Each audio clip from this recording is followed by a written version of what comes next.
The locomotive slowed before Alara Voss was ready for it to stop. She had been watching the land change for 3 days, the soft green hills of Ohio flattening into the wide brown sweep of the plains, the sky growing larger the further west they traveled, as though the earth were shrinking to make room for it. She had never seen sky like this. In Boston, sky was what existed between buildings. Here it was the main event, vast and indifferent, and it made her feel very small in a way that was not entirely unpleasant. The advertisement lay folded in her coat pocket. She did not need to read it again. She had read it enough times that she could have recited it in her sleep. Had she slept much these past 3 days? Wanted a capable woman for the position of schoolteacher, Iron Bell Ranch, Larimer County, Wyoming Territory. Arrangement includes room board and a modest wage. The woman must be willing to work. References required. Correspondence to Mr. C. Reed. What it did not say, but what Alara had understood perfectly when the agency in Boston had handed it to her, alongside a separate letter from a Mr. Abernathy at the agency's Western office, was that capable woman meant wife. The agency handled the formalities. The agency wrote the language that made the transaction seem civilized. Alara had signed her name to the corresponding paperwork with the deliberate steadiness of a woman signing a business contract, which was precisely what she believed it to be. She was not a romantic. She had been a romantic once in the way that young women are sometimes romantic, before life has the opportunity to correct them. That had been before the Whitmore School. Before the parents' meeting she had not been invited to attend. Before the letter from the school board that had arrived on a Tuesday morning in October, addressed in the tight formal script of people who had already decided the matter before writing it down. She pressed her palm flat against the folded advertisement in her pocket. The train lurched. The brakes caught. Outside the window, a water tower and a scattering of low buildings appeared, and above the largest one a painted sign that she had to lean close to the glass to read. Cold water. Population 312. 312 souls, she thought. She had taught a class of 31 in Boston, and that had felt like a manageable number of people to disappoint. He was already there when she stepped down from the platform. She recognized him not because she had been given a description the agency had offered none, but because he was the only person on the platform who was not in motion. Everyone else was moving a boy hauling a mail sack, two women in conversation, gesturing with their hands. A station master consulting his watch. The man standing at the far end of the platform stood completely still, his hat pushed back on his head, his arms loose at his sides, watching the train with the patience of someone who had spent a great deal of his life waiting on things that arrived on schedules other than his own. He was taller than she had expected, broader. His coat was good quality, but old worn at the elbows in a way that suggested he used it rather than kept it. His face was tan past the point that came from a single summer, the kind of tan that was written into the skin permanently, and there were lines around his eyes that might have been from squinting into the sun or from some older kind of weather entirely. He saw her see him. He crossed the platform without hurrying. Miss Voss. Not a question. Mr. Reed. She extended her hand. He shook it once briefly with the grip of a man who was being careful not to use his full strength. The wagon's down the street. I can take your bag. I have it, thank you. He looked at the single carpet bag in her hand. Then he looked at her.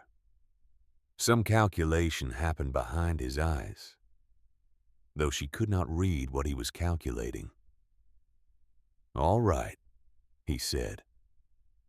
That was the entirety of their introduction. The ride to Iron Bell took 40 minutes. The road was packed dirt, mostly flat, cutting through grassland that stretched to the horizon in every direction. In October, the grass had gone gold, and the sky above it was the deep, aching blue of a color that has no name in most languages. Elara sat on the wagon bench with her hands in her lap and watched the land, and said nothing because she had not yet determined what kind of silence this was. Callum Reed did not appear to need conversation. He drove with the reins held loose in one hand, his attention moving steadily across the landscape in the unhurried way of a man reading something familiar. Once he pointed without comment at a hawk riding a thermal to the north. Once he said, "Road gets rougher past the fence line. Might want to hold on." She held on. The road got rougher. He had been correct. The fence line came into view eventually, not a fence exactly, but a series of posts marking the edge of something larger. And beyond it, the land changed in a way that was difficult to articulate. The grass was still grass. The sky still sky.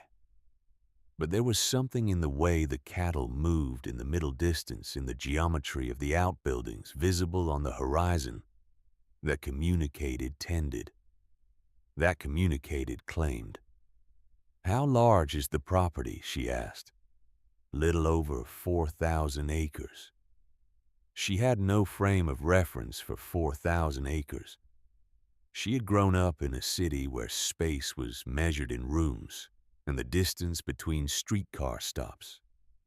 "That's very large," she said, which was inadequate, but he did not seem to expect anything more precise. The main house came into view as they crested a low rise. It was not what she had imagined, though she realized she had made the mistake of imagining.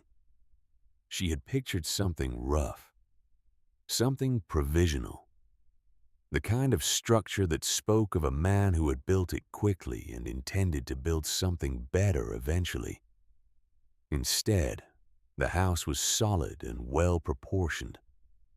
2 stories of pale timber, with a long covered porch running the full width of the front 2 chimneys windows that caught the afternoon light and held it.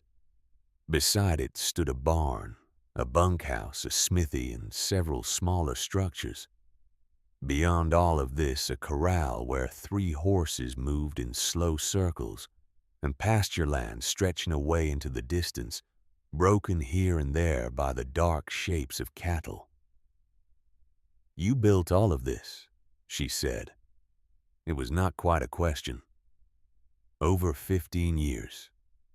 He said it the way people say things that are simply true and require no elaboration. He pulled the wagon up to a smaller structure set back from the main house, a cabin neat and plainly constructed with curtains in the single front window, and a narrow porch with 2 wooden chairs. "This is yours," he said, setting the brake. "I had it made ready." Elara climbed down from the wagon without waiting for assistance. She stood in front of the cabin and looked at it. It was clean. It was weather-tight. It was, she thought, a reasonable place to begin whatever this was. "Thank you," she said. Inside was where the careful neutrality of Callum Reed's preparations became visible at its edges. The main room held a table, 2 chairs, a wood stove, and a shelf with 4 books on it. Clean, adequate. The bedroom was made up with a quilt that someone had taken care with, the kind of quilt that represented many hours of work, and on the dresser a small pitcher and basin. Everything was clean.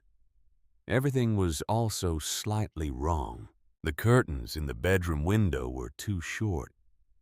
Not wrong in a way that mattered practically, but wrong in a way that revealed someone had measured without quite measuring.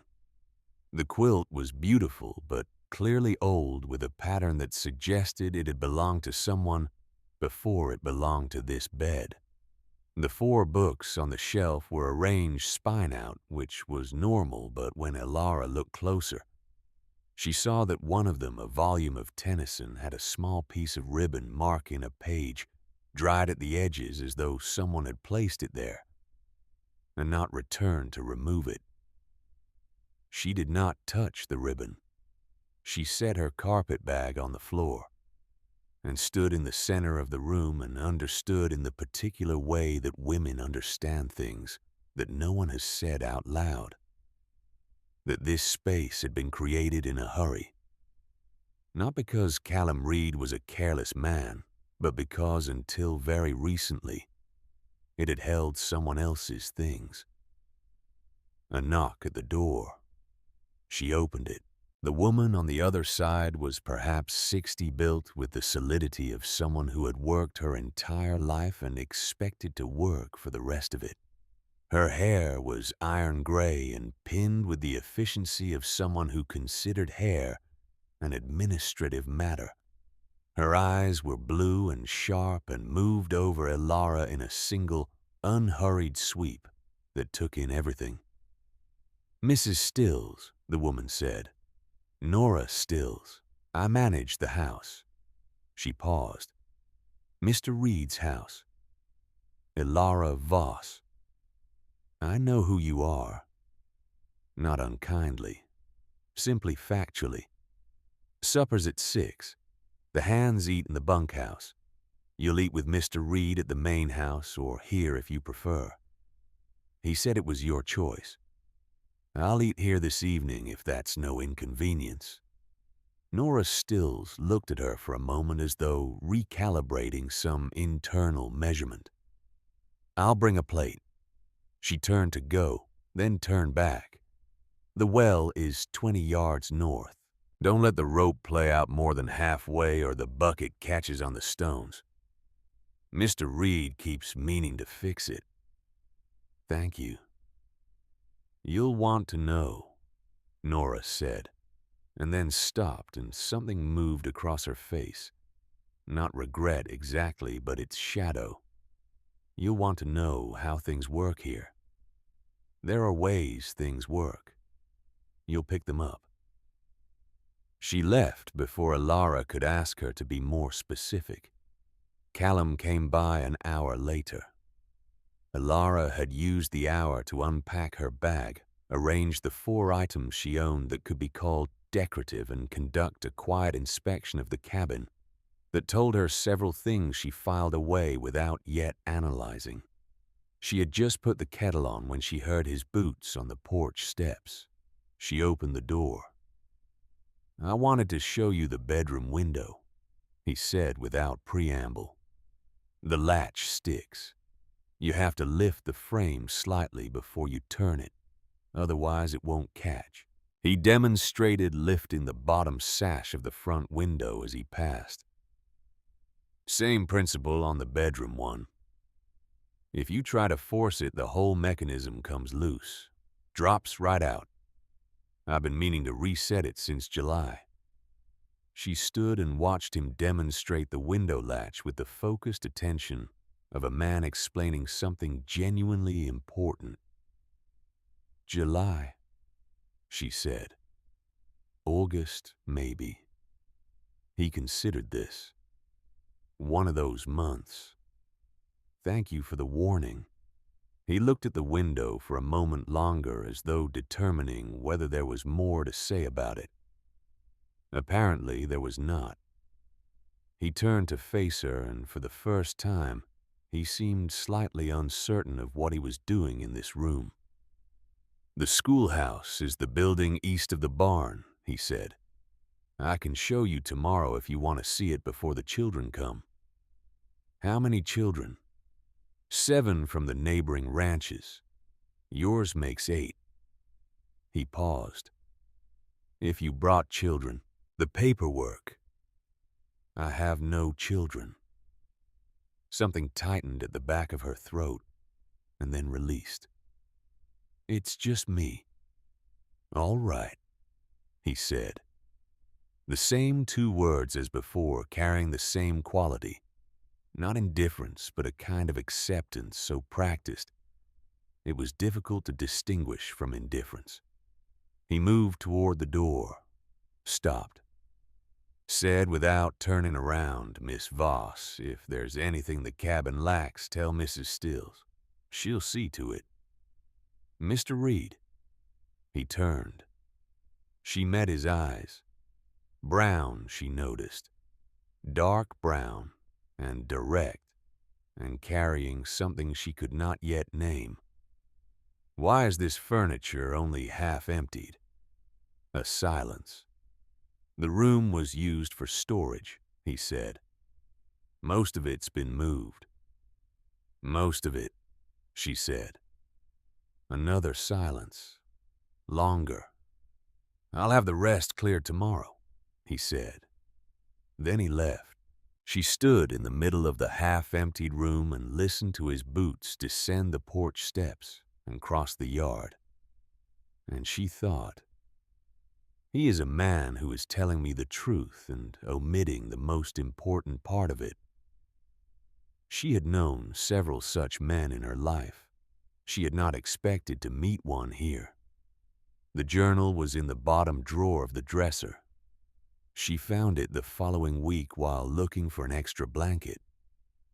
The drawer she had checked before and found empty had been disturbed since its contents shifted, as though someone had been in the room while she was teaching. She would not have looked at the journal except that it was not in an envelope and not face down, which struck her as either carelessness or an invitation. It was small bound in dark blue cloth, its corners worn soft with handling. She sat on the edge of the bed with it in her hands for a long moment. Then she opened it. The handwriting inside was not Callum Reed's. It was a woman's hand, careful and slightly formal. The hand of someone who had been taught penmanship and took it seriously. The entries were irregular, sometimes daily, sometimes separated by weeks. Ilara did not read the whole of it. She read enough. February 14th. He left this morning for the southern pasture. He'll be gone 4 days. I watched the wagon until I couldn't see it anymore, which is foolish. I don't know why I do that. March 3rd. Good day. Made bread. He said it was fine. I think he meant it. April 19th.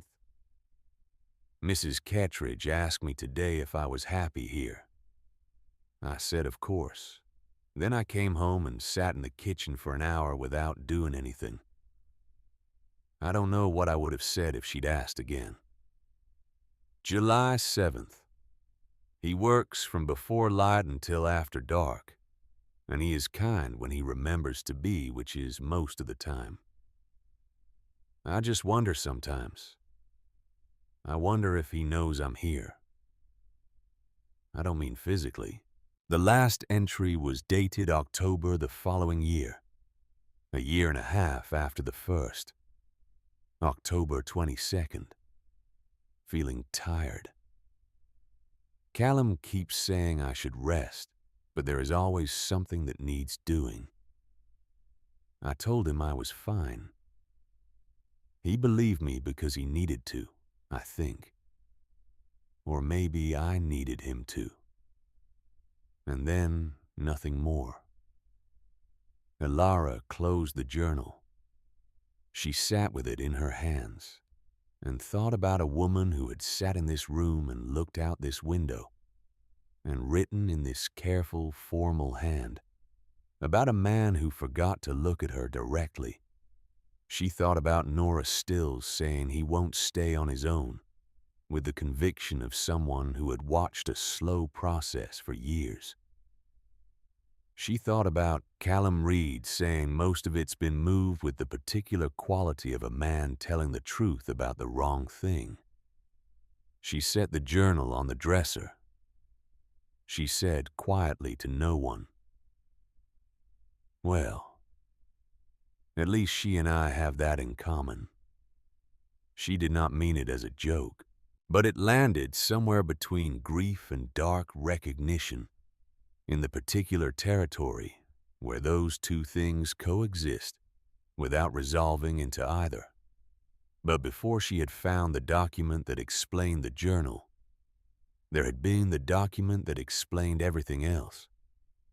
She had found it 2 mornings earlier in the bottom drawer of the dresser, when the blanket was still the thing she was looking for, and the drawer had been empty of everything except the blanket folded at the very back. What had not been in the drawer yet was the journal. What had been there was a single sheet of paper, unenveloped face up, that she would not have looked at, except that it was not face down. It was a copy of the advertisement, handwritten, not typeset, which told her it was the original draft rather than the printed version the agency had shown her. The handwriting was Callum Reed's, she could tell from the same quality of compressed practicality that characterized everything she had seen of him. And it read in its entirety, "Wanted schoolteacher. Room and board provided. Good standing expected. Small wage. Contact. C. Reed Iron Bell, Wyoming. No mention of a wife. No mention of a woman. No mention of any arrangement that could be construed as matrimonial." Elara sat on the edge of the bed with the paper in her hands and read it twice. Then she went to find Nora Stills. She found her in the main house kitchen, moving with the calm efficiency of someone who had organized this kitchen long enough that she no longer needed to think about where anything was. "Mrs. Stills," Elara said, and set the paper on the table. "I'd like to understand something." Nora looked at the paper. She did not look surprised. She did not look guilty. She looked, if anything, like a woman who had been expecting this conversation and had decided some time ago how she intended to conduct it. "Sit down, Miss Voss." "I'd rather stand." Nora made a small sound that was not quite a sigh. She set down the spoon she was holding. "Mr. Reed wanted a teacher," she said. "That part is true. Those children haven't had schooling in 4 months. The last teacher left to get married." A pause. "The irony isn't lost on me. He didn't place the advertisement with the agency as written. No. Someone did. Yes." Elara let the silence hold. She had learned in 26 years of dealing with people who had done something they would prefer not to explain that silence was more useful than pressure. Nora Stills picked up her spoon again, set it down again. "He won't stay on his own," she said quietly. "He's been on his own for 7 years, and he doesn't know what it's doing to him because he never looks at himself directly. He looks at the land. He looks at the cattle. He looks at everything that needs doing, and he does it." She stopped. "He needed a teacher. I thought he needed more than that, so I contacted the agency and used his name. He doesn't know. I expect now you'll tell him." "That's not yet determined," Elara said. She picked up the paper and walked back to the cabin. She sat at the table and looked out the window at the barn and the bunkhouse and the big pale timber house, and she thought about a man who wanted a teacher. and a woman who had forged his intentions, and she thought about herself, who had needed to leave Boston badly enough to sign her name to a document without asking enough questions. She thought, we have all deceived each other to end up here. She could not decide if that made it better or worse. The schoolhouse was a converted storage building east of the barn, and it smelled of sawdust and old grain, and someone had installed a blackboard along the north wall with more enthusiasm than precision. It hung at a slight angle that Elara noticed immediately, but said nothing about. There were 8 desks. She spent the first morning arranging and rearranging them until she found a configuration she could work with. She found chalk in a tin on the shelf beside the blackboard. She found a primer outdated by 10 years but serviceable. She found a copybook that had been used by a previous child whose name had been scratched out on the cover, the scratching out done with such determination that the cardboard had torn. She was measuring the height of the blackboard. It was installed too high for the younger children, and she was deciding whether this could be remedied with a step stool or whether it required adjustment when she became aware that she was being watched. The man in the doorway was not Callum Reed. He was roughly the same age, perhaps a few years older, with the same quality of permanent outdoor weathering. But where Callum Reed's face settled into stillness, this man's face arranged itself into an expression of friendly openness that Elara recognized from long experience as a performance. Not dishonest necessarily, simply managed. "Deke Harmon," he said with a smile that reached his eyes and stopped. "I run the Harmon spread south of the creek. I've got 2 boys in your school." He looked around the building with the deliberate approval of someone who has decided in advance to be approving. "Looks like you're getting it set up nicely." "Thank you." "Quite a journey coming out from," he waited. "Boston," she said, though she had not intended to. "Boston." He said it the way people say the name of a foreign capital, acknowledging its existence without particular warmth. "That's quite a change." "Yes." He looked at the blackboard. He looked at the desks she had arranged. He looked at her with the particular quality of attention that was less about seeing her than about placing her, deciding where she fit in a map he had already drawn. "Well," he said, "good to have a teacher again. Those kids have been running loose." Another smile, the same quality. "If there's anything you need, anything Callum hasn't thought to provide you, come find me. My wife and I are happy to help." "That's very kind," she said. He tipped his hat and left. She watched him cross the yard, watched him stop to exchange words with one of the hands, watched him glance back once toward the schoolhouse before continuing on. She turned back to the blackboard and its slight angle. She thought, that man is going to cause me a problem. She did not yet know what kind, only that she had seen his particular species of attention before, and that it never amounted to nothing. 3 weeks passed. The children arrived on a Monday, 7 of them, ranging from 6 to 13 from 4 neighboring ranches. They came with varying degrees of preparation and varying degrees of enthusiasm. The youngest with the trusting open attention of those who have not yet learned that not all adults deserve it. The oldest with the watchful reserve of those who have. Elara taught the way she had always taught, which was to say directly and without condescension, on the understanding that children are capable of much more than adults generally credit them with. She taught reading and arithmetic, and on Fridays history, which she had always believed was the subject most likely to explain the world.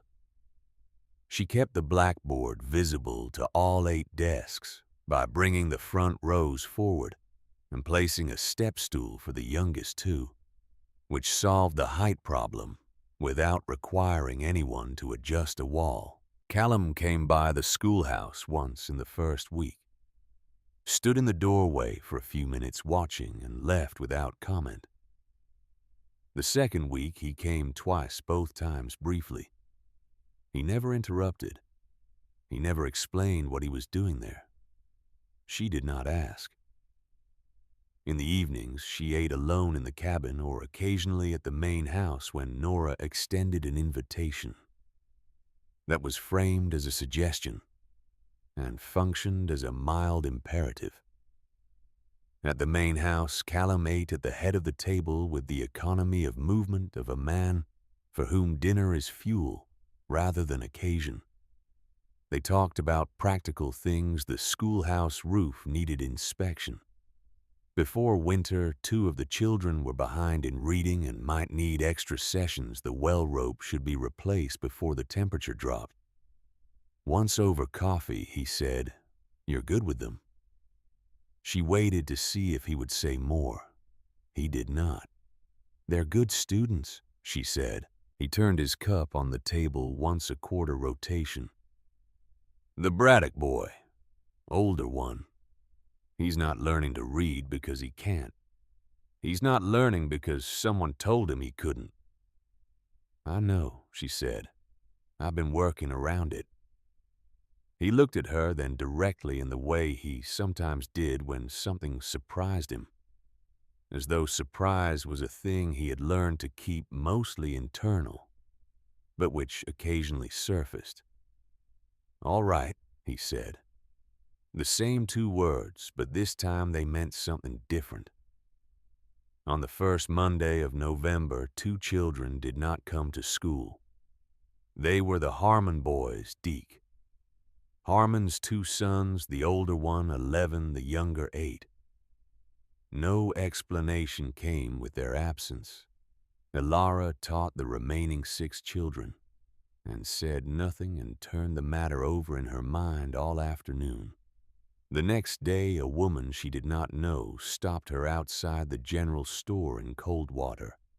Not Harmon's wife. Someone else.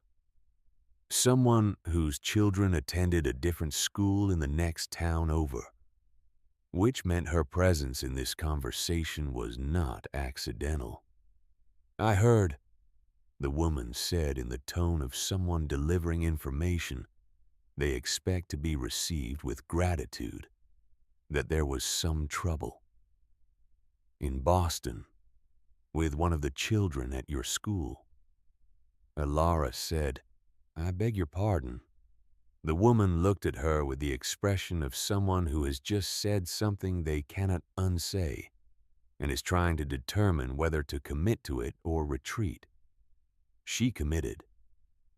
"I just thought with the children here you'd understand why people might want to know a little more. About who's teaching them."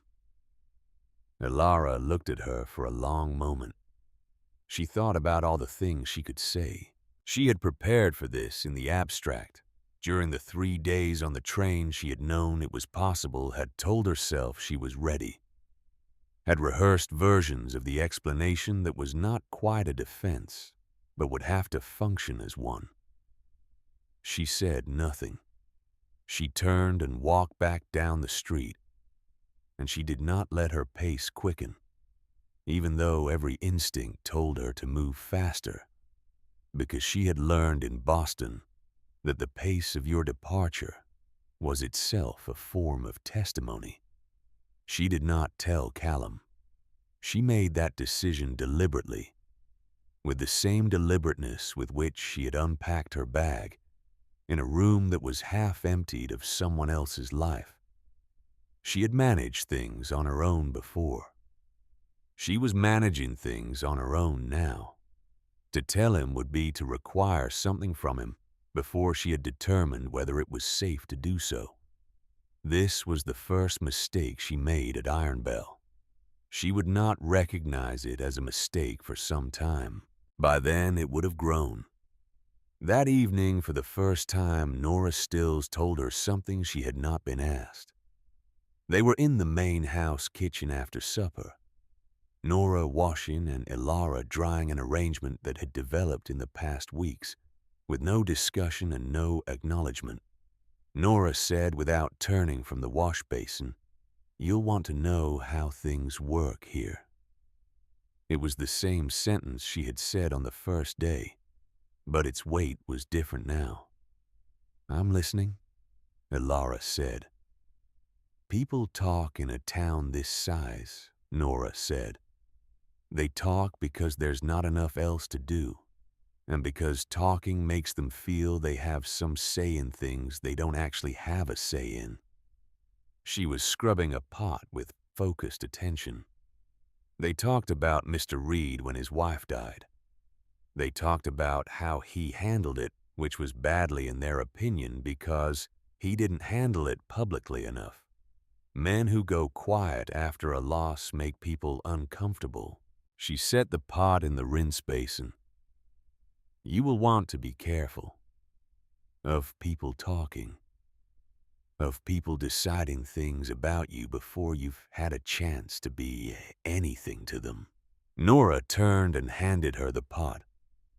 Their eyes met. "I'm not saying this to frighten you, Miss Voss.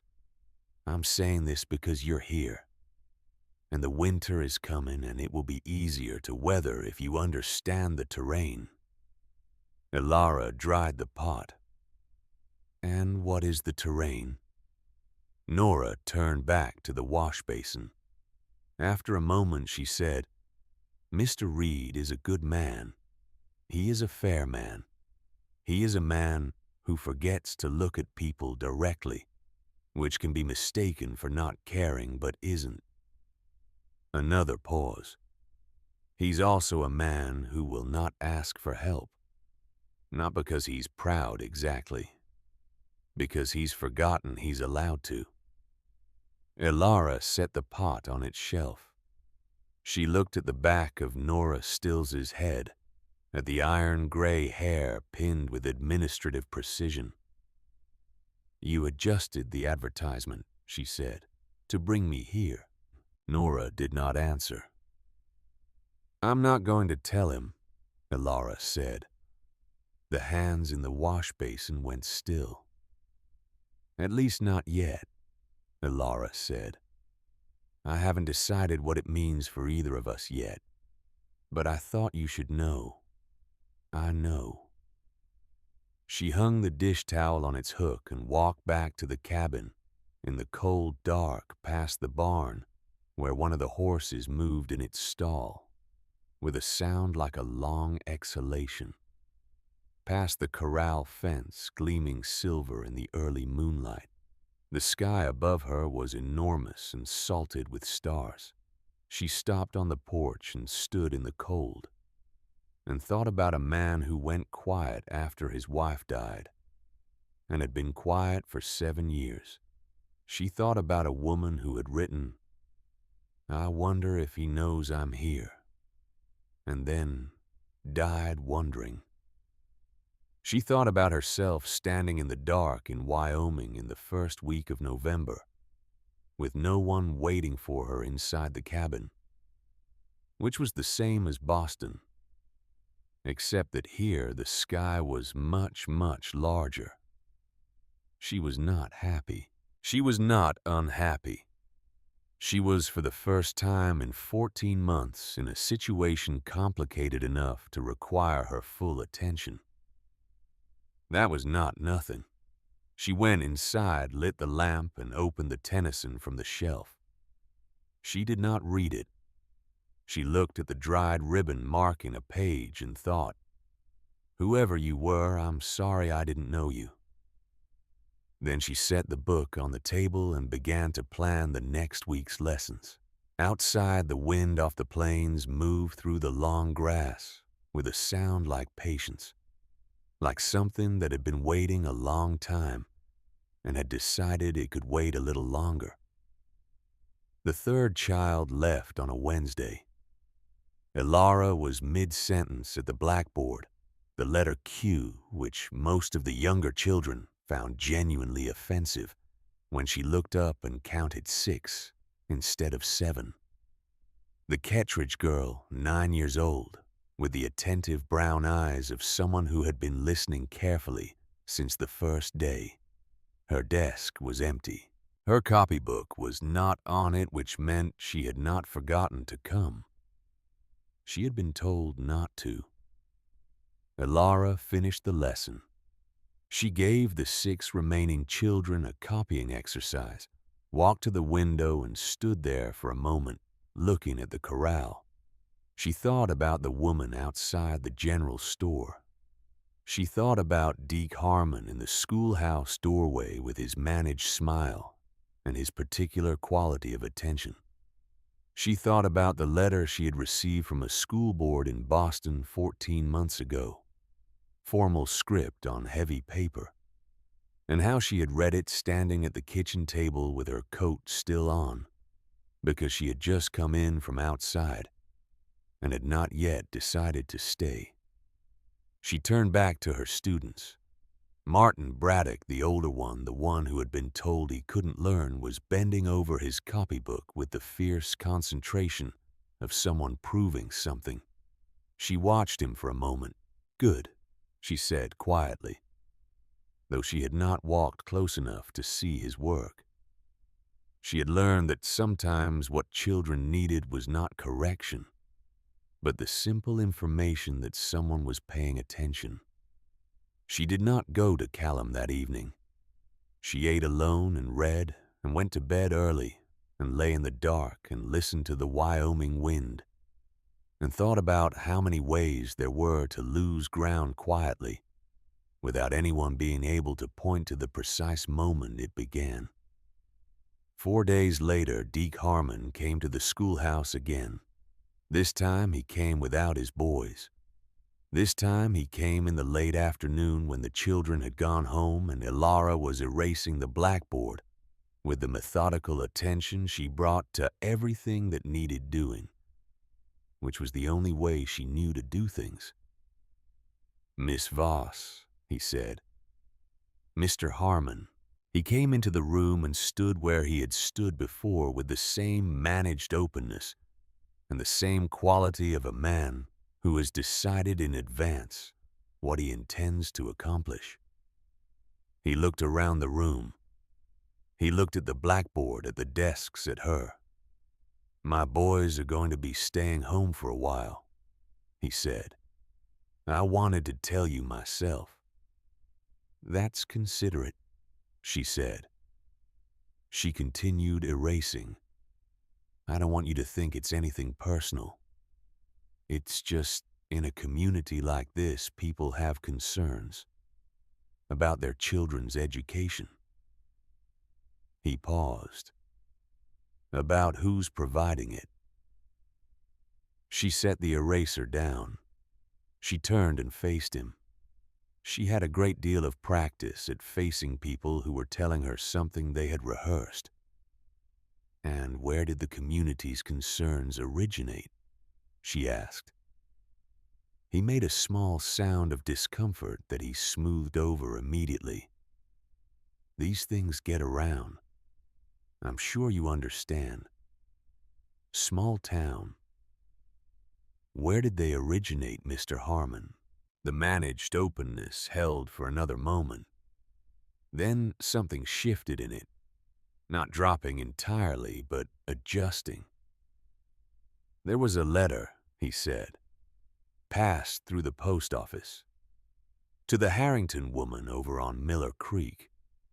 Apparently it was partly legible. Some mention of a school in Boston. Some mention of a student. A letter to Ida Harrington on Miller Creek." Elara ran back through her first weeks here, sorted through what she had written and to whom. She had written to her landlady in Boston about her forwarding address. She had written to 2 former colleagues. She had written to her brother Fletcher because Fletcher worried and because silence to Fletcher was never taken as reassurance. but always as evidence of something worse.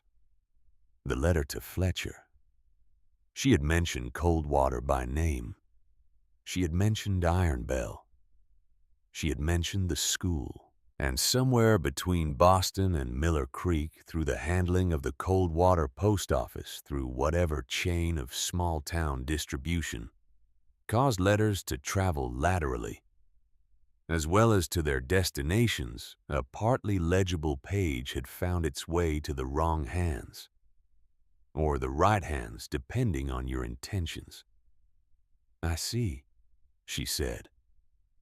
She picked up the eraser again. "Thank you for telling me yourself." He stood for a moment longer, clearly expecting something further. An explanation, a defense, possibly tears. He got none of these. After a moment he left, and she listened to his boots on the packed dirt of the yard until she could no longer hear them. Then she sat at the front desk, the one she used for her own work, and put both hands flat on the surface of it. The wood was cold. She pressed her palms against it and felt the cold and thought with precision about what she was going to do. The precision was important. In the absence of good options, precision was the thing that kept panic from settling in. She went to Callum that night, not to tell him. She had not changed her position on that. She went because she needed to think out loud, and there was no one else in this territory who knew her well enough to be useful, which was a low bar, but it was the bar she had. He was on the porch of the main house with a cup of coffee, looking out at the dark in the direction of the eastern pasture. He did not appear surprised to see her, though she had never come to the main house in the evening uninvited. He made room on the step without saying anything. She sat. He poured from a second cup that was already there, which she noted without commenting on. 3 children gone, she said. I know. Of course he knew. He knew everything that happened on this land, and within a reasonable radius of it. He simply did not announce that he knew things until they became relevant to a conversation. More will follow, she said. Probably. He was quiet for a moment. Probably. The wind was coming from the north. It had a new quality to it. Harder than the wind she had been learning, with something in it that felt like a shift. Not just in temperature, but in intention. The way weather sometimes feels less like weather and more like a decision being made. Is there anything to be done about it? She asked. He turned his cup in his hands once. Depends, he said, on what's causing it. She looked out at the dark. There was a letter, she said, in transit, partially read by someone who then decided to be helpful to the community. She paused. There was something in it about a school in Boston, about a student, a silence. And, he said, and that's what I'm telling you, she said, that the letter exists and that someone used it. He did not ask her what the letter contained. She noticed that. He was asking a different question with his silence, or perhaps not asking anything at all, simply offering the space in which the information could exist without needing to go further. She did not offer more. They sat and drank coffee in the cold and listened to the wind gather itself. After a while, Callum said, Deke Harmon came to talk to me last week. She looked at him. He was still looking at the dark. Before the Kettridge girl stopped coming. Before today.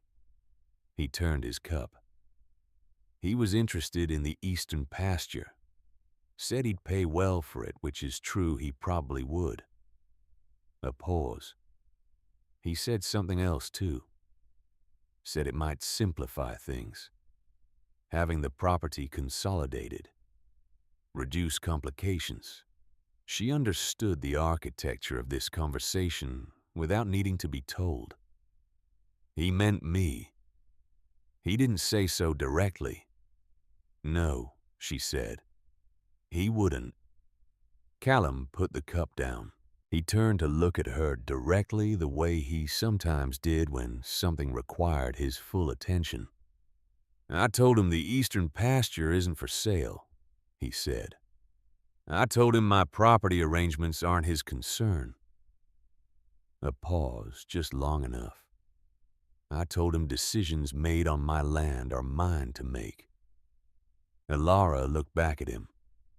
She thought about the kind of man who says that without being asked to, without knowing yet what the decision is, without any guarantee that the decision will be worth making. That was fair of you, she said. Her voice was level. She was working to keep it level. It was accurate, he said, which was a different thing, and they both knew it. She went back to the cabin an hour later. She stood on her own porch in the cold and pressed one hand against the window frame and thought. He lost something by saying that. Not the land which he can keep, but the ease of the easier path, she thought. He did it without asking what's in the letter. She thought, that is either the action of a very good man or a very reckless one, and I have not been here long enough to know which. She went inside and did not sleep well, and was at the schoolhouse early the next morning with 5 students waiting. Fletcher came on a Tuesday in the second week of November, and Elara knew before she saw his face that he was there because she had seen his horse.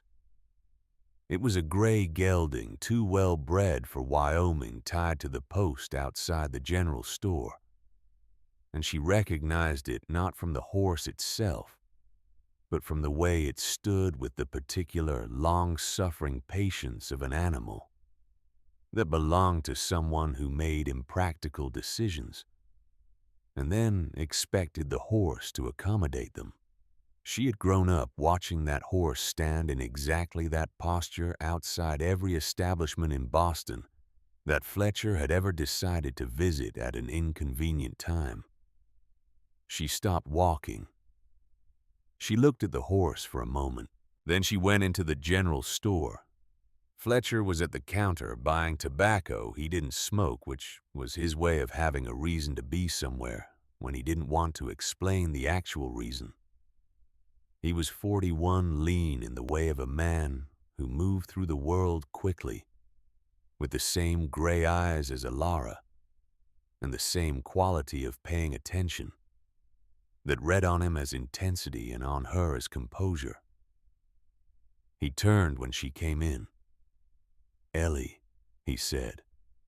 "Don't," she said. He paid for the tobacco. They went outside. She did not ask how he had found her. She had written to him when she first arrived not to invite him, only to give him her address, because Fletcher, without an address, became a man who assumed the worst, and Fletcher, once given a name and a territory, could find a thing in the dark. She asked instead, because it was the correct question, "What's happened?" He looked at her for a long moment with the expression of a man who has rehearsed several versions of a conversation and is now deciding which one to begin. "Reverend Coates is retired," he said. "The new man, Abernathy Young, very earnest, has been asking questions about the Whitmore situation." A pause. "He's been talking to the parents, not accusing, asking. And when he asks Miss Voss, the answers he gets are different from what the board put in that letter last October." Elara stood very still. "He wants you to come back," Fletcher said. Not to teach. Not yet, maybe not ever. That's for the community to decide. But to testify. To tell your version in front of the people who were told a different one. He stopped. If you come back and do that, there's a real possibility that the record gets corrected. Officially. The wind came down the main street of Coldwater and moved the sign above the hardware store and kept going. And if I don't, she said, then the record stays as it is. He said it without accusation, which was the kindest way he could have said it. I'm not telling you what to do, Ellie. I'm telling you what the situation is. She looked down the street at the brown and gold land beyond the town's edge, at the sky that was already beginning to take on the lowering quality that preceded weather. I'll need time to think, she said. Of course. Fletcher glanced up the street in the direction of Iron Bell. Is it terrible here? She considered the question seriously, the way she considered everything. No, she said finally. It's complicated. He looked at her face. That's almost worse, he said. He came to the ranch for dinner because there was no hotel in Coldwater. Only a rooming house that was full of miners. And because Callum Reed, when told of the situation by Alara, with the minimum of explanation, said without hesitation, he can stay the night. The four of them ate at the main house table, Callum, Nora, Alara, Fletcher, in the polite and slightly charged atmosphere of people who are eating together, because the circumstances require it, rather than because anyone has elected to. Fletcher was, to his credit, genuinely trying. He asked Callum about the ranch with the curiosity of someone who is actually curious. Which was true of Fletcher. He was genuinely interested in most things, which made him charming in a way that was almost exhausting. Callum answered in his characteristic fashion, briefly and factually, but without hostility. 15 years, Fletcher said when Callum had described how the ranch had begun. To go from 10 acres to 4,000, more or less. That's remarkable. It's work, Callum said, not dismissively, simply accurately. Nora, who had been eating with the concentration of a woman listening to everything without appearing to listen to anything, said, Mr. Reed is being modest. When he started, most people in the county gave him 3 years before he sold. Mrs. Stills, Callum said mildly. It's true, she said, with the serenity of someone who has earned the right to say true things. After dinner, the storm arrived.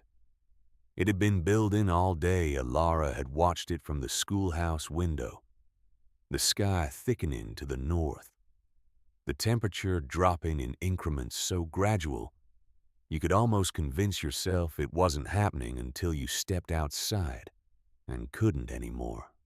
By the time they finished eating, it had become definitive. Sleet first ticking against the windows, then snow, then the particular sound of wind at serious velocity. You won't make it to town, Callum said, looking at the window. He said it to Fletcher without any suggestion of inconvenience. The road will be impassable in an hour. Fletcher looked at the window. Right, he said. Well. They moved to the main room. Nora built up the fire. Callum brought a bottle of whiskey from the cabinet, with the practiced indifference of a man who has hosted enough people to know that the right object offered at the right moment covers a great deal of social awkwardness, and poured 4 glasses without asking. Alara sat in the chair nearest the fire. Fletcher sat across from her. Callum sat at the end of the room near the window, turned slightly to look out at the storm. Nora sat nearest the door, which was where Nora always sat, as though she expected to be needed somewhere else, and was positioning herself accordingly. The fire was loud. The wind was louder. "I've never been west of Chicago before," Fletcher said to no one in particular. He was looking at the ceiling where the wind was testing the rafters. "It's very present out here. The weather.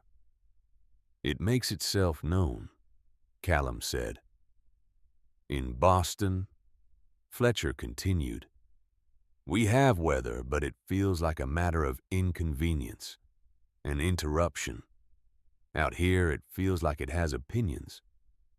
"It does," Nora said, which made Fletcher look at her with the surprised pleasure of someone not expecting to be agreed with. Callum turned from the window. He said without particular preamble, "I started with 10 acres and a loan I wasn't sure I could repay. First winter, I lost 4 cattle to the cold and 1 to something I never identified." He looked at the fire. "Neighbor to the south came by in the spring and offered to buy me out. Said it kindly. Said it in the voice of a man who's already made up his mind that the thing he's watching is gonna fail, and has gotten to the point of being compassionate about it." Fletcher said, "What did you do?" "Kept working," Callum said. "There wasn't anything else to do." He turned his glass on the table once. "The neighbor sold his place 6 years later. His son runs a hardware store in Denver." Fletcher looked at him with the expression he got when he'd heard something he intended to remember. Then he looked at Alara. She was watching Callum.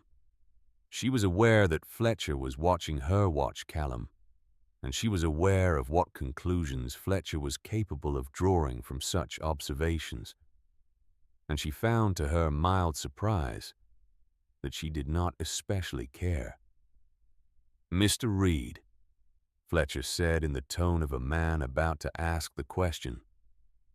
He came to ask, "What is your feeling about my sister's situation here?" "Fletcher," Ilara said. "It's a fair question," Fletcher said pleasantly. "You're a man of obvious perspicacity. You've had her here for what, 7 weeks? 8, Callum said. 8 weeks. You've seen how she works. You've seen," he gestured in a way that somehow encompassed the whole situation, "all of this. I'm asking what your assessment is." Callum looked at him for a long moment. Then he looked at Alara. She met his eyes and held them. And she thought, whatever he says next, it's true. He doesn't say things that aren't. "She's a good teacher," Callum said. "She's fair-minded. She doesn't complain about what's hard." He looked back at Fletcher. "She's dealt with things here that would have sent a different woman back to the train station." A pause. "I think she should stay." Fletcher looked at his glass. Then he looked at Alara again, and she knew from his face that the observation was going into the permanent record where Fletcher stored all things he considered significant. "Well," Fletcher said, "that's clear enough." Nora stood and announced she was going to heat water for tea, and the moment reorganized itself around that practical intention, which was precisely why Nora had done it. Later, when Fletcher had been shown to the spare room and Nora had retired, Alara put on her coat to walk back to the cabin. Callum walked with her to the porch, which he had taken to doing in the past few weeks, without either of them naming it as a habit. The storm was still moving. The yard was white, the snow coming sideways in the lamplight from the barn. "What he said," Callum said. "About Boston. The reason you left." She waited. "I'm not going to ask," he said. She turned to look at him. He was looking at the snow, his profile lit from below by the light coming through the window. "Not because it doesn't matter," he said. but because you'll tell me when it's time, or you won't, and either way it doesn't change." He stopped. He was quiet for a moment. "It doesn't change what I said to your brother." She stood in the cold and felt something shift somewhere in the complicated machinery of how she had organized herself. Not collapse, nothing collapsed, but shift. "It should matter to you," she said. "You don't know what it is." "No," he said, "but I know what you are." He turned to look at her. The same direct look, the same quality of having thought carefully before speaking. "And I've been wrong about those two things being connected before." She understood what he was telling her, and what he was not quite telling her, and what it had cost him to distinguish between those two things. "Good night, Mr. Reed," she said. "Good night, Miss Voss." She walked back to the cabin in the snow, and she thought about the journal, and the entry that said, "I wonder if he knows I'm here." And she thought, he knows. He just learned to look the hard way, and she did not know if that made things better or worse, but it made them true. And truth was the only currency she had ever been willing to trade in. In the morning, Fletcher ate breakfast and then said he needed to get back to Coldwater before the road became more complicated than it already was. Elara walked with him to his horse, which was standing in the barn with the same long-suffering patience now, augmented by an expression of profound personal grievance about the snow. "I need to know," Fletcher said, tightening the cinch with the focused attention of someone avoiding eye contact. "I know you do. Ellie." He stopped, looked at her. "Whatever you decide. I'm not going to tell you it's wrong. I'm going to tell you that the chance in Boston is real, and it won't stay open indefinitely." He paused. "And I'm going to tell you that the man in that house has looked at you every time you weren't looking at him the entire evening. Which is information. Do with it what you want." She looked at the barn wall for a moment. "The chance in Boston requires me to go back and explain myself to people who have already decided. It requires you to tell the truth in front of people who were told a lie. It requires me to need them to believe me. Again." She turned. "I had to need that once. It went a particular way. I'd prefer not to require it of myself again." Fletcher was quiet. He led the horse out of the barn and mounted, and he sat above her for a moment in the thin November light, looking down at her with the expression of a man who knows his sister and knows the limits of argument. "I'll write when I'm back in Boston," he said. "Take the time you need. But, Ellie—" He stopped the horse, looked at her directly. "Don't stay somewhere just because leaving feels harder than it used to." He rode out. She watched him go down the drive until the curve of the land took him, and she stood in the cold, long after the sound of the horse was gone. She told Callum that evening that she would be returning to Boston. She told him in the main house after supper, when the table was cleared, and Nora had gone to bed, and the only light in the room was the lamp on the sideboard and the last of the fire.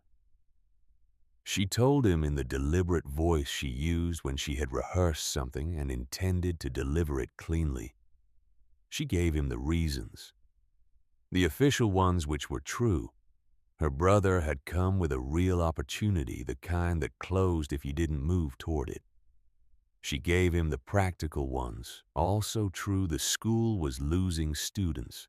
The community's doubts had a real source. The situation was not improving on its own. She did not give him the reason that was truest, which was that she was afraid of staying, not of Wyoming, not of the school or the land or the cold, of staying specifically of what staying meant, and what she would have to ask of herself if she did. Callum listened. He sat across the table from her with both hands flat on the surface, which was not his usual posture, and she noticed it but could not read it. When she finished, he was quiet for a long moment. "When?" he said. The question hit somewhere she hadn't braced. "I haven't determined that yet." He nodded. "Once." He looked at the table. Then he looked at her directly with the quality she had come to recognize as his particular form of honesty. Not comfortable, not managed, just true. "I'm not going to tell you not to," he said. "That's not my place." He paused. "But I want you to know what I said to your brother. That's not a thing I said for his benefit." She held his eyes.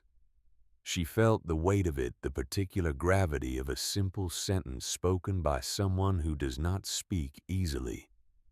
"I know," she said. "All right," he said. She went back to the cabin. She stood inside the door for a long moment without lighting the lamp, standing in the dark that smelled of wood smoke and pine and the dried wildflowers she had put in a jar on the shelf 2 weeks ago because the cabin needed something living in it. She had told him she was going. She had not told him she was certain. Those were not the same thing, and she stood in the dark with that distinction and let it breathe. The lamp was still unlit when she woke up. She had fallen asleep in the chair, still in her coat, her head tipped to one side in the way of a person who had not intended to sleep at all. The fire in the wood stove had burned to embers. The cabin was cold. Outside the window, the storm had passed and the world was white and very still. The particular stillness that follows whether the silence of a landscape that has been rearranged and has not yet resumed its habits. She sat there for a while without moving. Then she stood, rebuilt the fire, put the kettle on, and changed her clothes. She did not think about what she was doing. She did not examine it. She had learned in the 14 months since Boston that there were decisions that could not be reached by thinking only by the body moving in one direction or another, and then the mind arriving afterward to understand what had been chosen.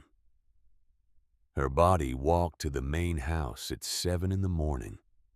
Callum was at the kitchen table with coffee, and the ranch ledger the same position he occupied every morning she had been here, adjusting the same columns of figures with the same focused patience.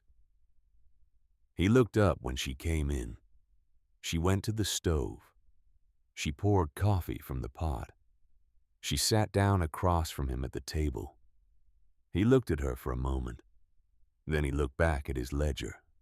Neither of them said anything about the previous evening.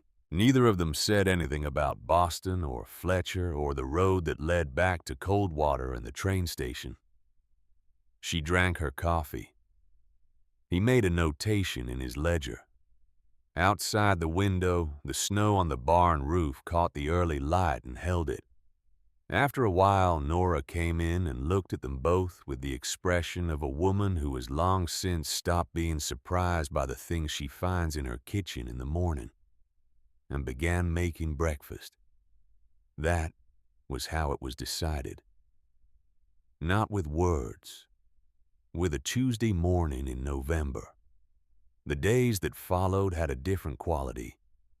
Not better, not worse, different, in the way that weather differs from the forecast, which is to say that it had its own texture and its own logic that the prediction had not quite captured. She taught the 5 remaining students with the same method and the same standards she had always maintained, and she said nothing to any of them about the children who were absent, and she did not adjust the pace of the lessons for the smaller number, because to do so would have been to acknowledge that the absence was permanent. She did not yet know if it was permanent. Callum did not speak to her about the school or the students or Deke Harmon. What he did was appear twice in that first week in the doorway of the schoolhouse during lessons, not to observe exactly, but to deliver things.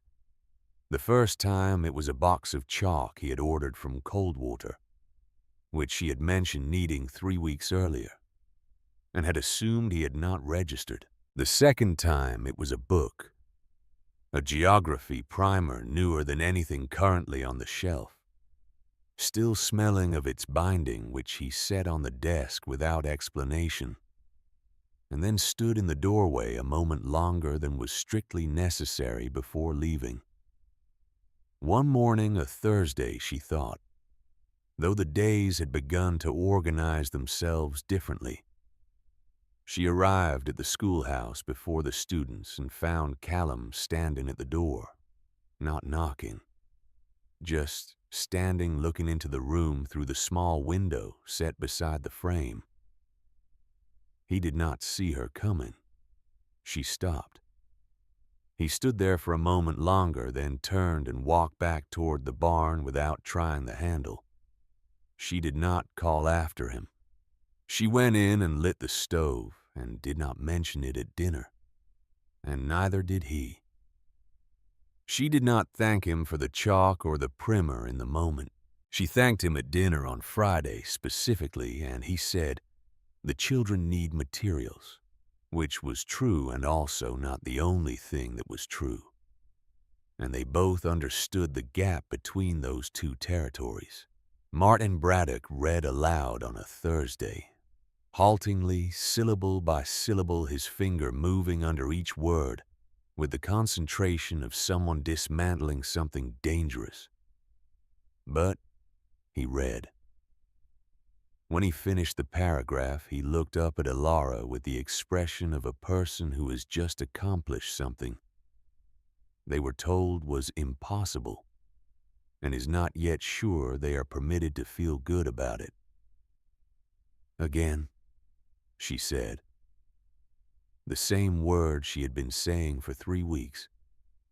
But the way she said it was different, and he heard the difference, and he bent over the page again with something that looked remarkably like relief.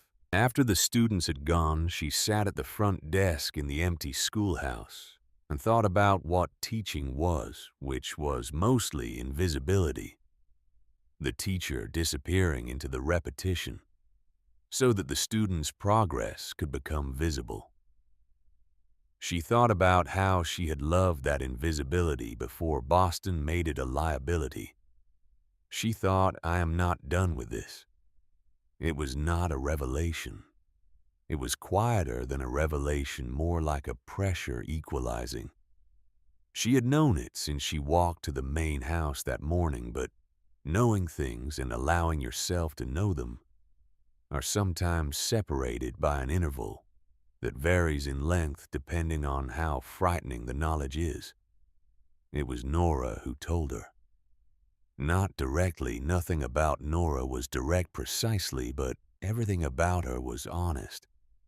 And Alara had come to understand that honesty and directness were not the same instrument. She found Alara in the cabin on a Saturday afternoon, which was unusual, because Nora did not make social calls. She came with a purpose for everything, and today's purpose was apparently to help move the dresser slightly further from the wall to allow for better airflow, which was practical and necessary, and also entirely pretextual. They moved the dresser.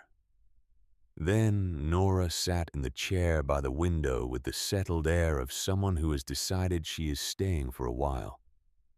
And Alara made tea, and they sat. 3 of the families came to the main house this week. Nora said. Elara held her cup. Not all three together, Nora said. Separately. Mrs. Kettridge on Wednesday, the Halloran woman Thursday, Mr. Price himself on Friday morning. She looked at the window. They wanted to talk about the school. And what did Mr. Reed tell them? Mr. Reed was out at the southern pasture all 3 times, Nora said. He talked to them when he came back in. Elara waited. Nora turned from the window. I talked to them before he did, she said. I have been here a long time, Miss Voss. I know these people. I know what they need to hear, and how they need to hear it, which is not the same as what is strictly true, but is not untrue either. She paused. I told them what I know about this ranch and the man who runs it.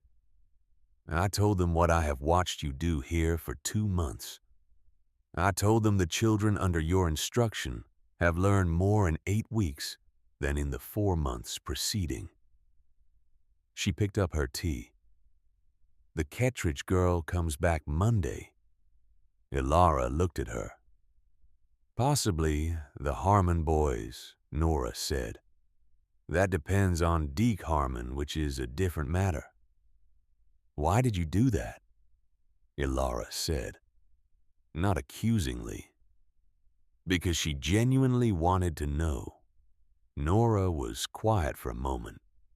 She turned the cup in her hands, and in that gesture Elara saw something she had not seen in Nora before, which was uncertainty. Not about the action, she was certain about the action, but about how to explain it. I have managed this house for 7 years, Nora said. I have made it run. I have done it well. She paused. I have also made it harder than it should have been, for certain things to change.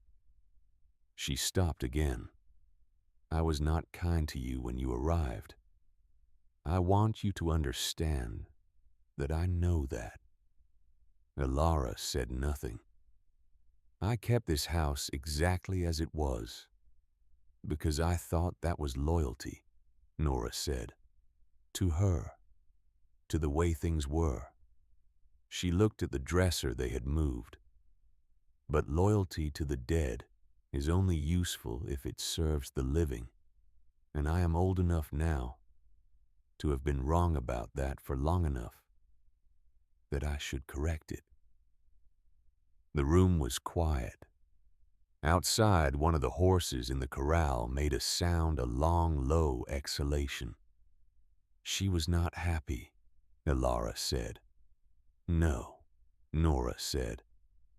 She wasn't. She did not sound defensive about this. She sounded tired, with the particular tiredness of someone who has carried something for a long time and has recently set it down. She was a good woman. She deserved more than she got from this place, and from him, though. I don't think he understood that. Until after, which is its own kind of tragedy. He understands now, Elara said. Nora looked at her. Something in that look was precise and complete, taking in everything, and returning nothing beyond recognition. Yes, she said. He does. She stood straightening with the slight deliberateness of someone whose joints have opinions. The Kettridge girl will be there Monday. Make sure the stove is warm when they arrive. The little ones don't settle when they're cold. She left. Elara sat alone in the rearranged room for a while. She thought about a woman who had decided that loyalty to the dead had to serve the living, or it was only sentiment. She thought that this was either wisdom or a thing that looked exactly like wisdom from the outside and required no distinction to be drawn. The table in the schoolhouse had a broken leg. Not broken entirely, The leg was cracked along its length, a fault in the wood that had probably been there since the building was converted, and it had been managed by wedging a piece of folded leather under one corner, which worked in principle but required that no one lean too heavily on that side of the surface or put anything heavy there.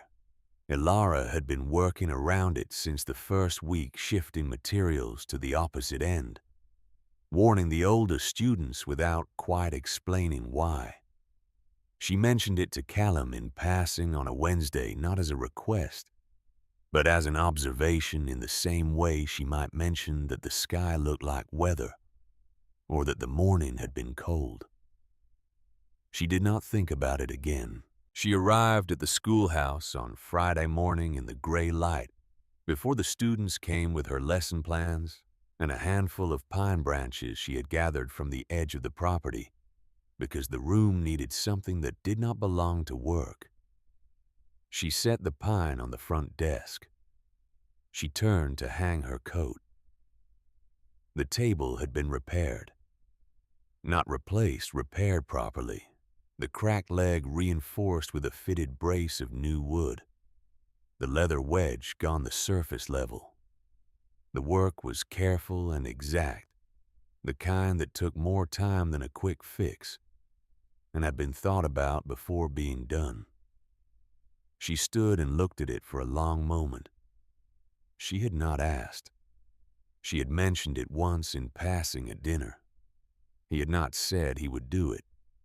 He had simply done it at some point when the schoolhouse was empty and no one would see him doing it, and then said nothing. She turned and looked at the room, the 8 desks, the slightly angled blackboard. She had stopped noticing the shelf with its growing collection of books, the pine on the front desk, the repaired table with the new brace fitted exactly to the grain of the old wood. She thought, this is what it looks like when someone pays attention. Not the gesture, the table itself, the fit of the wood which required measuring and thinking, and then the work of making the thought real, the choosing to do it without announcement, which was a different kind of attention than the kind that needed to be witnessed. She stood there until she heard the first of the students coming up the path, and then she turned to the blackboard and picked up the chalk, and when they came in she said, "Good morning," and began. That evening she went to the main house porch. Callum was already there. He was usually there in the evenings when the weather allowed something she had come to understand was his way of decompressing at the end of the day, the same function served in other people by other rituals. He did not look up when she came up the steps, but he moved slightly, a small adjustment that made space without demanding it be filled. She sat. She looked at the dark beyond the yard and thought about how Fletcher had said, "Don't stay somewhere just because leaving feels harder than it used to."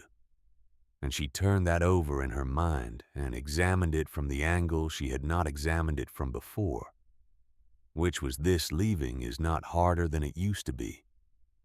She had left Boston.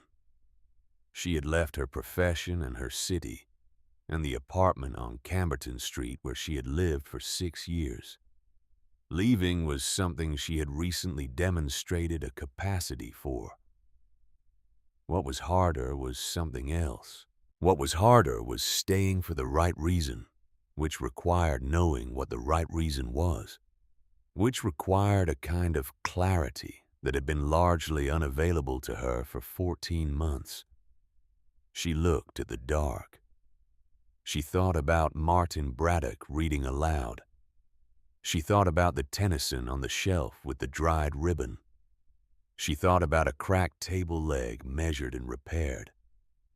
Callum said, "The Harmon boys came back today." She looked at him. All day. All day.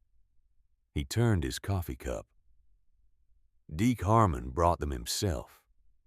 Stayed to talk to you, but You were in the middle of a lesson, so he left. A pause. He'll be back Monday, probably. She thought about Deke Harmon and what it meant that he was retreating, and whether it was a retreat that would hold or one that was simply waiting for better conditions. She thought, he's a practical man. He'll calculate what it costs him to keep fighting and decide it's not worth it. She thought that was probably true, and also a very limited kind of peace. But that limited kinds of peace were still peace. "Mr. Reed," she said. He turned to look at her. "I found a letter this morning. From Boston." She looked at him. "My brother wrote. The matter there has been resolved in my favor. The record has been corrected. I can return if I choose." He held her eyes. "Are you going to—" "No," she said. The words sat between them. She watched him absorb it. "Because of the school," he said. "Partly." He waited. "Because I came here not knowing what I was looking for," she said. "And I've found several things I wasn't expecting. And I think—" She stopped. She was not accustomed to speaking this way. She had a particular relationship with her own interior life, which was that she examined it carefully and extensively in private and exposed very little of it. This was not that. "I think leaving now would be a different kind of mistake than the one I thought I was making when I stayed." He was quiet for a long time. The wind moved through the grass, and the horses shifted in the corral, and somewhere further out one of the cattle lowed once, and then was silent. "I was wrong about this place," he said. She waited. "I built it for her," he said. "Everything I've told you about the 15 years is true. But the reason I worked the way I worked from before light every day without stopping was because she told me once that she had always wanted a ranch, a real one. And I thought—" He stopped. "I thought if I built it large enough and solid enough, it would become what she needed it to be." He turned his cup once. "I was wrong. You can build a thing as large as 4,000 acres, and it can still be the wrong thing." Elara said nothing. She knew he was not finished.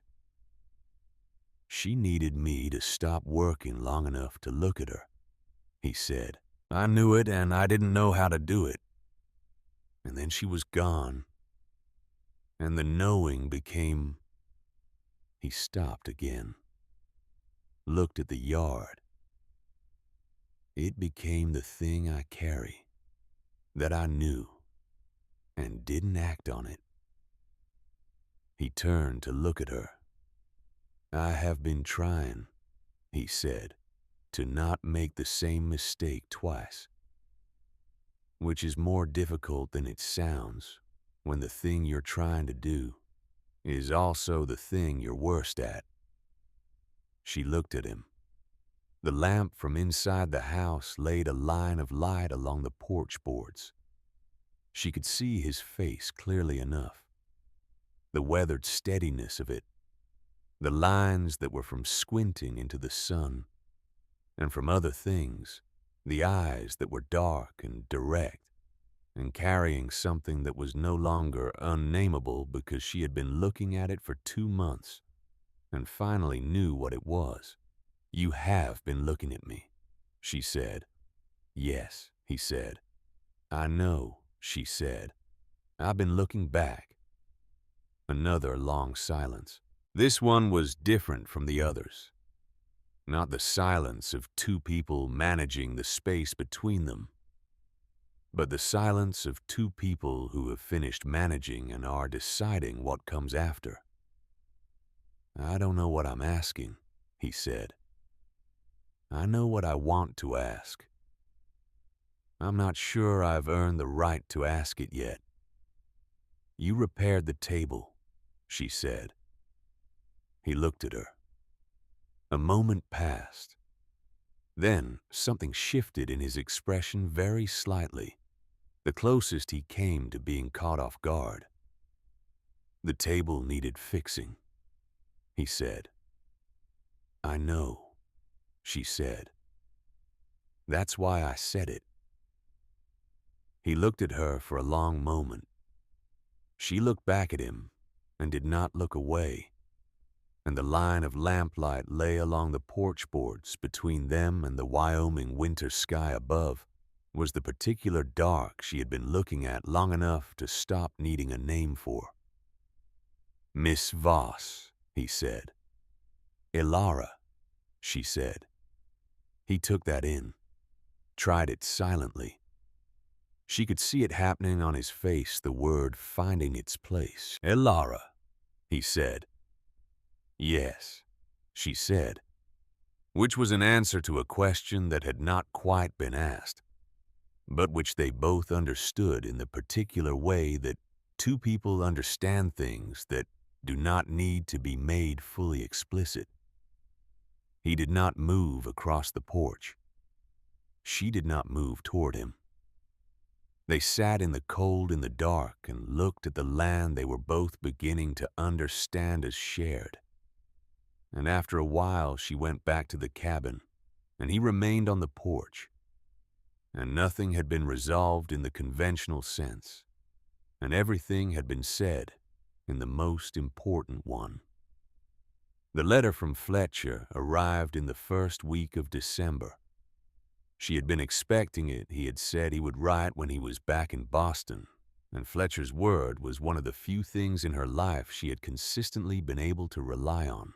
It came on a Thursday, and she read it at the schoolhouse desk after the students had gone in the thin, late afternoon light that was all the sun provided now that December had arrived. He had spoken to Reverend Abernathy. He had spoken to 3 of the Whitmore school parents. The new record was on file with the school board official, documented, corrected. The word is there, Ellie, if you want.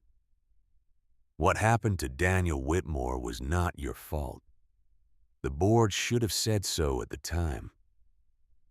They are saying so now for whatever it is worth. She read it twice. She sat with it for a while. What she felt was not what she had expected to feel. For 14 months, she had carried the shape of this vindication in the back of her mind, the possibility of it, and had told herself it would matter enormously if it came. But sitting with it now, she found that it was lighter than she had imagined, that the weight of Boston had been redistributing itself for some time, without her registering each shift, that the morning she had walked to the main house in the snow had changed the load-bearing structure of things in ways she was still mapping. She was glad. The record mattered. The truth on file, official and documented, mattered. She was glad for it. She folded the letter and placed it in the copybook she kept in the desk drawer.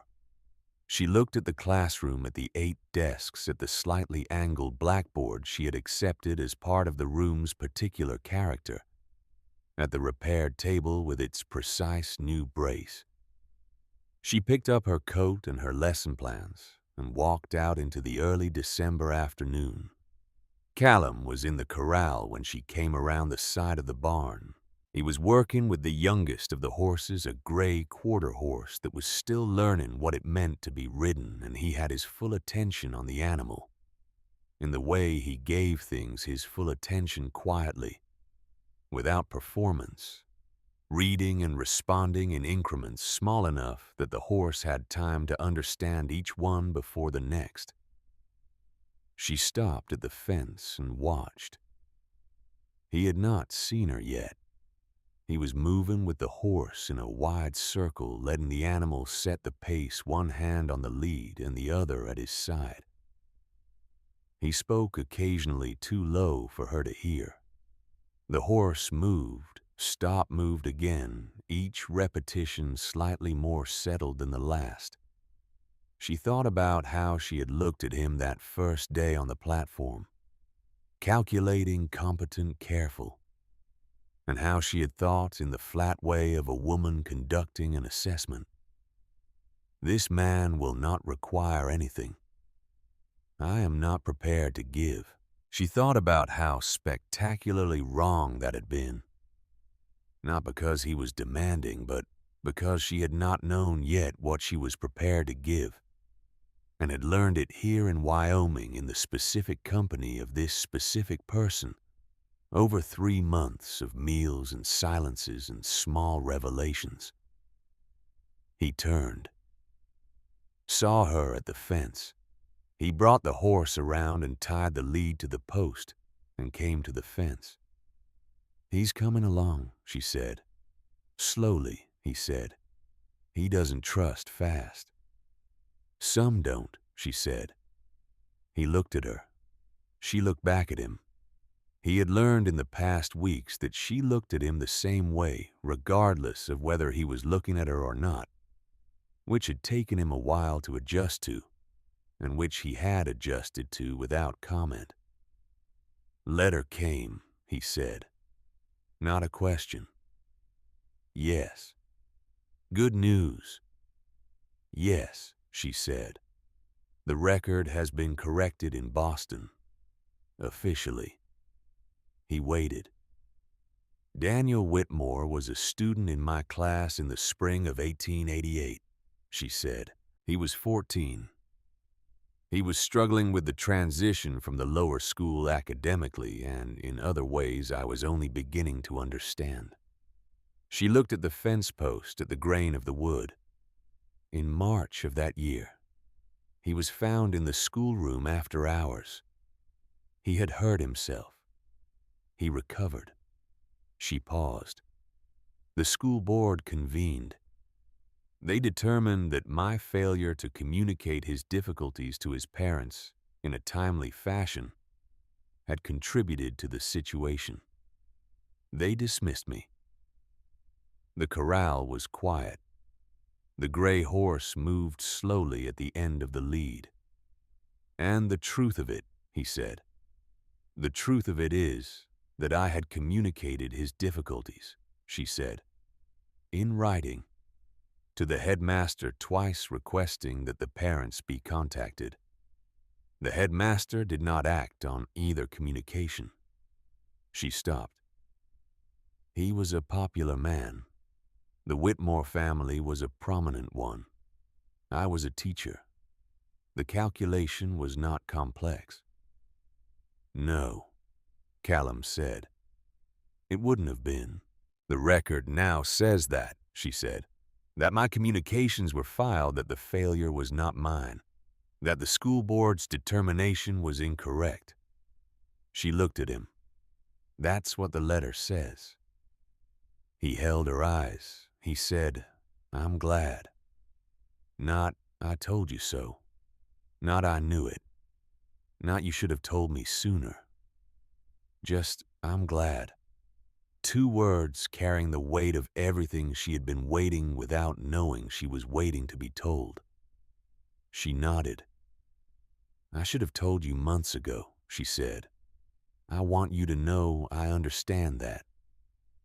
"You told me when you could," he said. "That's generous." "It's accurate," he said.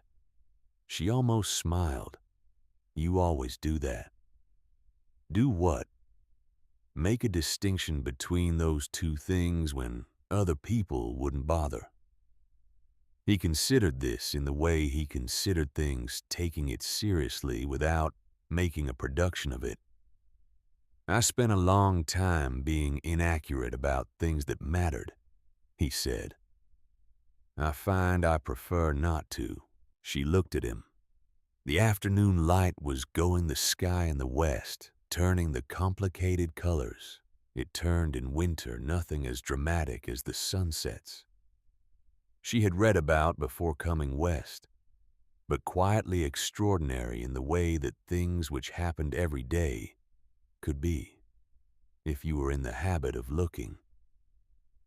"I'm not going back to Boston," she said. "I know," he said. "I want to be clear that I'm not staying because the alternative closed. The alternative is open. The record is corrected. I could return to teaching in Boston." She held his eyes. "I am staying because I want to stay. I want you to know the distinction." He looked at her for a long moment. Something in his face changed, not dramatically, not in the way that people describe change when they mean transformation. A smaller change, the kind that comes when something that has been held in tension is finally released when a thing long braced for either arrives or does not, and you can finally stop bracing. "Elara," he said. "Yes," she said. He came around the fence. He stopped in front of her, and they stood close enough that she could see the lines around his eyes clearly. The sun lines and the other kind. The kind that came from thinking, from working, from 7 years of looking at a land that did not look back. He raised one hand and held it just at the edge of her space, the same way he did everything, giving time, not taking. She put her hand in his. His hand was warm and rough and larger than her own, and she felt the deliberateness of it, the care, the same quality that had reinforced a cracked table leg, with exactly the right amount of wood and exactly the right fit, nothing more and nothing less than what was needed. They stood there in the December afternoon at the fence of the corral, in the long, low light of a Wyoming winter. The spring came the way Wyoming springs come, not gently, not apologetically, but as a fact.